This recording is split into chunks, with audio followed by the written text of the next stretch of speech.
주님께서 여러분과 함께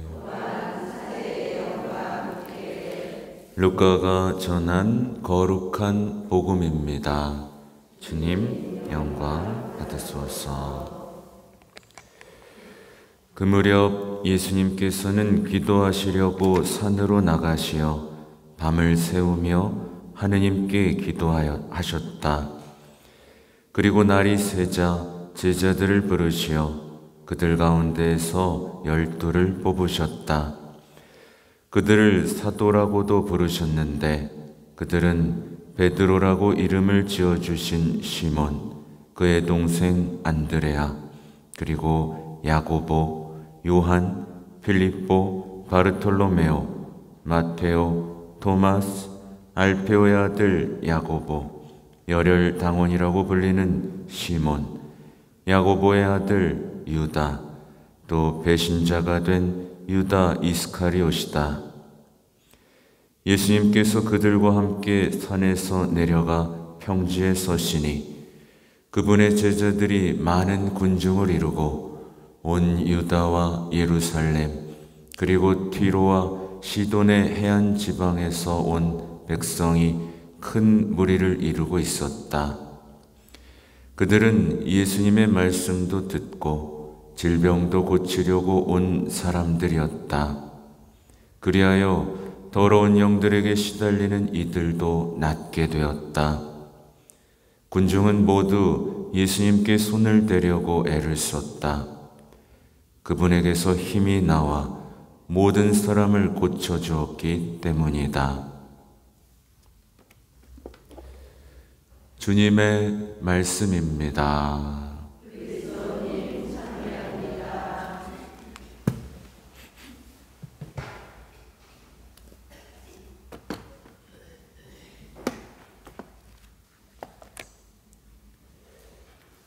참 예수님, 오늘의 독서와 복음을 통해서 이제 우리 또 오늘 우리가 기념하고 있는 이 사도들의 편지를 통해서 우리는 우리 공동체가 잘 성장하고 있는지, 이 말씀에 맞게 이 원당동이라는 곳에 자리 잡아가고 있는지를 이렇게 점검해 볼 수가 있습니다. 우선 바오로의 에베소서 말씀만 보면 이제 가장 모퉁이돌이 뭐죠? 예수님이고요. 그 다음에 사도들과 예언자들의 기초. 그 위에 이제 교회 공동체가 세워졌다고 하죠. 그렇죠? 예수님, 그리고 사도, 예언자. 이 가르침에서 벗어나서는 안 되는 겁니다. 그죠? 예수님만 해서는 안 된다는 얘기가 여기 나오는 거예요. 그러니까 사도들이 예수님의 말씀을 적었고, 그들이 해왔던 믿음의 행위들이 전승됐죠. 그죠? 여기서 벗어나는 순간 사실 교회가 아닌 게 됩니다. 그래서 그리스도 안에서 전체가 잘 결합되었는지, 그리스도 안에서 결합되었는지, 그 다음에 주님 안에서 거룩한 성전으로 자라나고 있는지, 성령 하느님을 통해 여러분 모두가 하느님의 거처가 되고 있는지. 참 거룩한 얘기죠, 이거. 정말 거룩한 얘기입니다. 신비로운 얘기고요. 그리고 오늘 화답성도 보십시오. 그 소리 온 누리에 퍼져나가네. 그러니까 이 성전을 중심으로 하느님의 말씀이 온 누리에 퍼져나가고 있는지도 점검해야 되겠죠. 그렇죠? 그래서 옆을 좀 튼 거예요, 여러분. 아셔야 돼요. 이제 우리는 참 특이한 구조를 갖고 있어요. 이런 본당이 많이 없을 거예요. 사방이 길입니다. 이런 성당 본 적 있어요?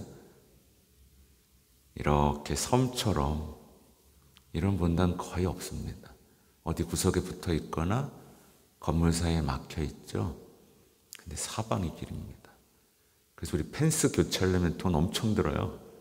제일 싼 걸로 해도 억 단위입니다. 거리 보통 이렇게만 하잖아요, 그죠? 아무튼 이제 본당 공동체는 이제 사도들의 기초인데, 이제 오늘 복음을 보면 이제 예수님이 기도하시는 장면이 나옵니다. 예수님은 사도들을 위해 기도하고 있고, 나중에 요한복음도 봐도 세상을 떠나기 전에도 계속 기도 하시고 하죠. 그래서 우리가 모일 때마다 뭐 해요? 기도합니다. 말씀 읽고 기도하고 서로 얘기 나눌 때 우린 반드시 생각해야 돼요. 우리 모임에 누가 앉아있다? 예수님 앉아있다. 그리고 이 모임 안에선 내 말을 하고 있는지, 말씀에 근거한 얘기를 하고 있는지 스스로도 점검하지 않으면 그 모임은 성토대회가 되고 파토가 납니다. 그죠? 말씀, 기도, 우리 안에 계신 예수님. 네. 근데 제가 가만 보면 심지어 이제 제가 들어가도 사람들은 말투가 변합니다. 그렇죠? 제가 같이 하면 말투가 변해요. 제가 빠지면 말투가 굉장히 사나워집니다. 근데 제가 빠져도 그 안에 계신 건 누구죠? 예수님이에요. 이 사람들은 믿지 않는 것 같아요. 자신들의 기도 모임 안에 예수님이 계시고 성모님이 계시다는 사실을 잊고 얼마나 싸납게 얘기하는지, 자신이 얼마나 악한지를 잊고 말을 이렇게 함부로 내뱉는 경우들이 있다. 이걸 알아야 됩니다. 예수님께서는 이 시몬, 베드로를 위해 이런 기도를 하셨어요. 시몬아, 시몬아, 보라, 사탄이 너희를 밀처럼 체질하겠다고 나섰다. 그러나 나는 너의 믿음이 꺼지지 않도록 너를 위하여 기도하였다. 그러니 내가 돌아오거든 내 형제들의 힘을 북돋아 주어라. 이 말씀이 뭘 의미할까요? 밀로 체질하는 거, 이게 뭐죠? 이게 뭐냐면 베드로에게도 이제 욥기의 시작이 된다는 거예요. 사탄이 시몬의 믿음을 흔들 것이다 라는 걸 예고한 겁니다. 나선 거예요. 사탄이 나선 겁니다. 그러나 예수님께서 뭘 약속하셨죠? 네, 그의 믿음을 지켜주실 것이라고. 언제나 이런 과정을 거칩니다. 사탄은 여러분의 믿음을 흔들 것이고, 그 가운데 예수님은 여러분을 위해 기도하시면서 여러분을 믿음을 지켜주시고, 여러분이 이 믿음으로 돌아와서 형제들의 힘을 북돋아 줄 수 있는 용기 있고 대담한 신앙인이 되도록 기도하고 계시는 거죠. 그렇죠? 이렇게 되고 있습니까? 남의 믿음의 등불 꺼버리는 거, 그 만만한 죄 아닙니다. 그럼 사도들은 또 어떤 말씀을 전해주고 있을까? 그래서 오늘 저는 아침에 이제 유다의 편지를 읽어봤어요. 유다서관 어디 있는지 아시는 분? 요한서관 뒤에 묵시록 앞에 있어요. 참 위치가 묵시록 앞에 있다라는 것 자체가 우리에게 큰 영감을 주죠. 그렇죠? 그래서 많이 갖고 왔는데 우선 읽어볼게요. 조금씩 발췌했습니다. 사랑하는 여러분, 우리의 공동 구원에 관하여 여러분에게 편지를 쓰려고 여러모로 애쓰던 참에 성도들에게 단 한 번 전해진 믿음을 위하여 싸우도록 여러분에게 권고하는 편지를 써야 할 필요가 생겼습니다. 묵시록 앞에 있는 서간답죠? 믿음을 위해 싸우라고요. 몇몇 사람이 몰래 숨어 들어왔기 때문입니다. 흔들어 놓으려고, 그죠? 이러한 심판을 받도록 이미 오래전에 기록된 불경한 자들입니다.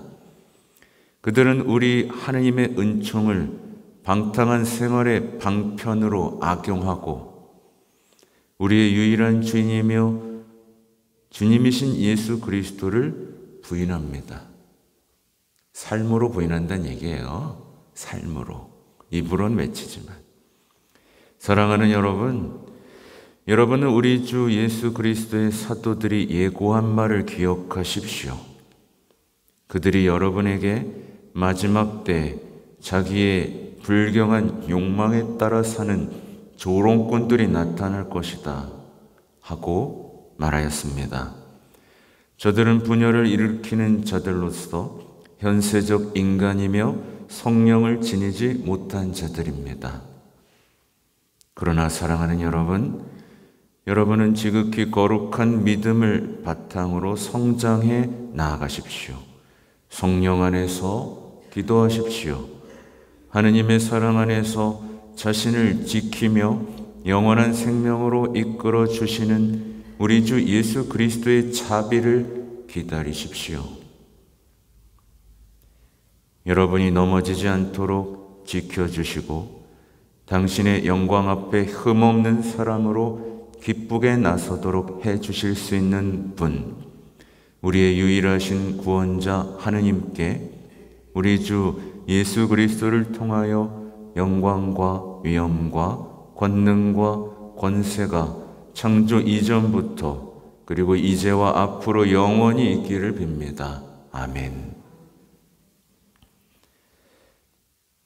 여러분이 넘어지지 않다 했죠? 네, 근데 보면 내가 어디 갔지? 하나 뛰어넘었나? 하나 뛰어넘었네. 참 멋있죠, 그죠? 이게 사도들이에요, 여러분. 제가 늘 얘기하지만 요즘에 퍼져 있는 강론들, 영성 특강들하고 결이 다릅니다. 이게 진짜예요, 여러분. 어딜 벗어나려고 그래요. 이런 얘기를 합니다.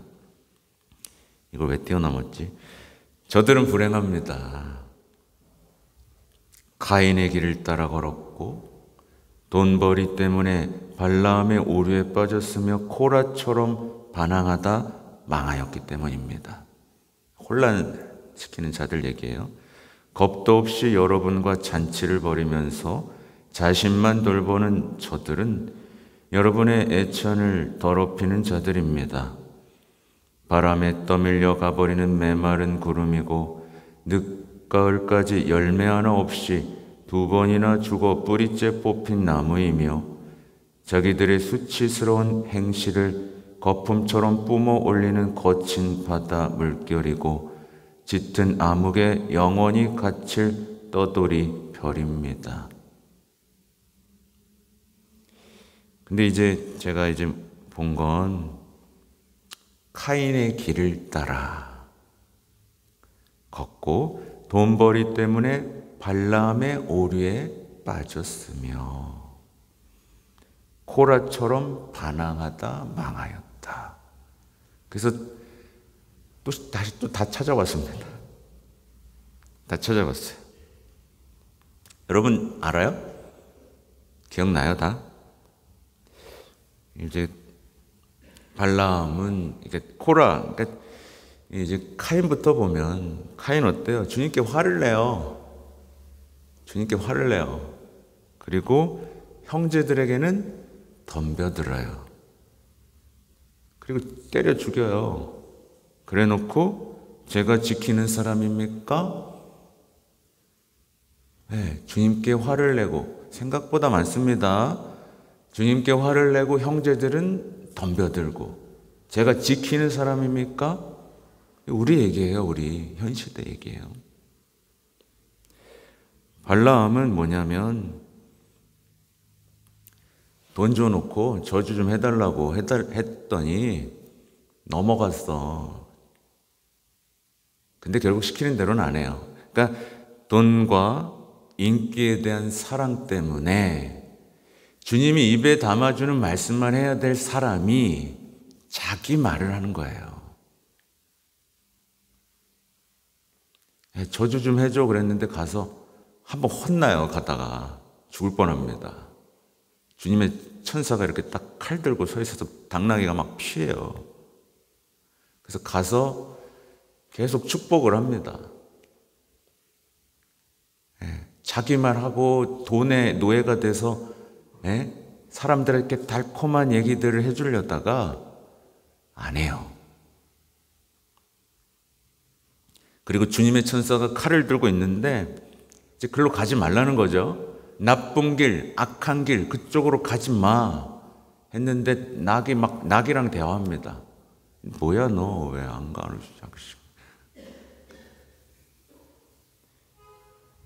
그러니까 나쁜 길, 악한 길을 고집하면서 자신의 죽음을 자초하는 사람들, 이게 이제 발라함의 오류에 대한 얘기고,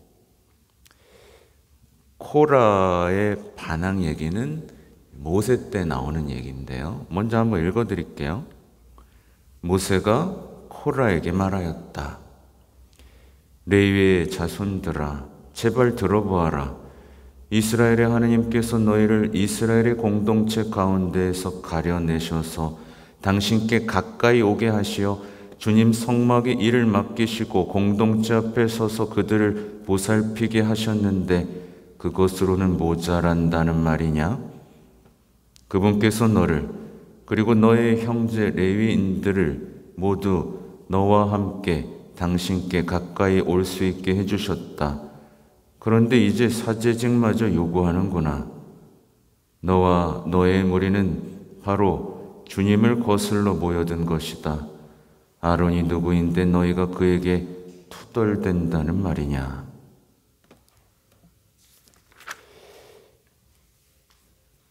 뭔지 아시겠어요? 민수기 16장 꼭 읽어보시기 바랍니다. 그들은 자신에게 주어지지도 않은 권한을 요구합니다.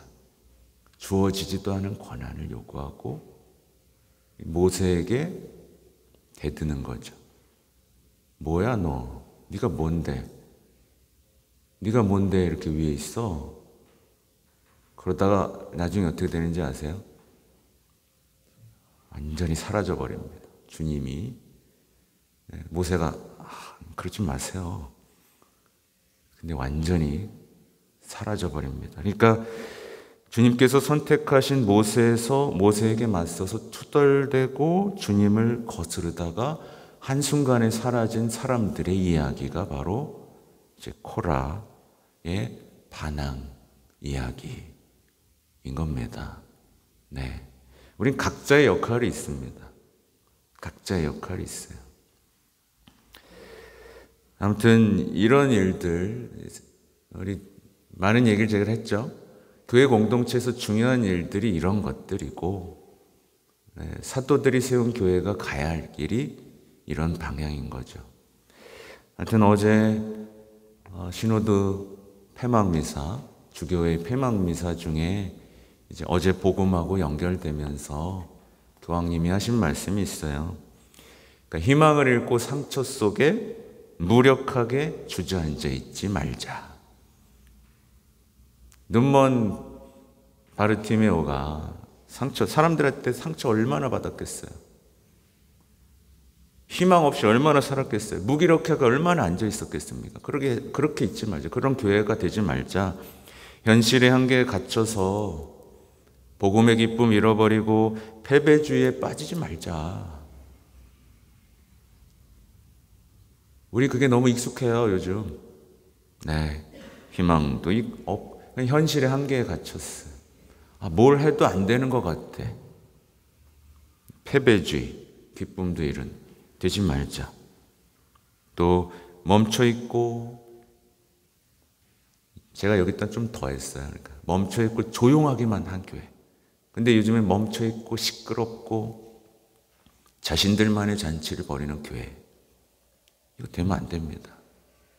그죠? 그래서 이제 소리 지르라 이겁니다. 간청하라. 믿음과 희망으로 간청해서 다시 일어나서 형제로 주님과 함께 걸어나가는 교회. 이거를 위해서 지금 시노달리타스를 하는 것이고, 또 오늘 우리 본당을 봉헌한 이 기념일에 제가 다시 한번 우리 공동체의 어떤 사명들, 교회의 정신들, 사도들의 가르침들을, 그리고 구약의 가르침까지도 다시 한번 정리해 본 겁니다. 예, 우리 덫에 빠지기 쉬워요. 그죠? 다시 한번 유다, 서간, 또 아까 말씀드린 민수기 16장이라든가 이런 것들을 읽어가며 이 교회의 모습들, 우리가 잃어버린 이 교회의 모습들을 다시 되찾는 오늘이 되면 좋겠습니다. 아멘.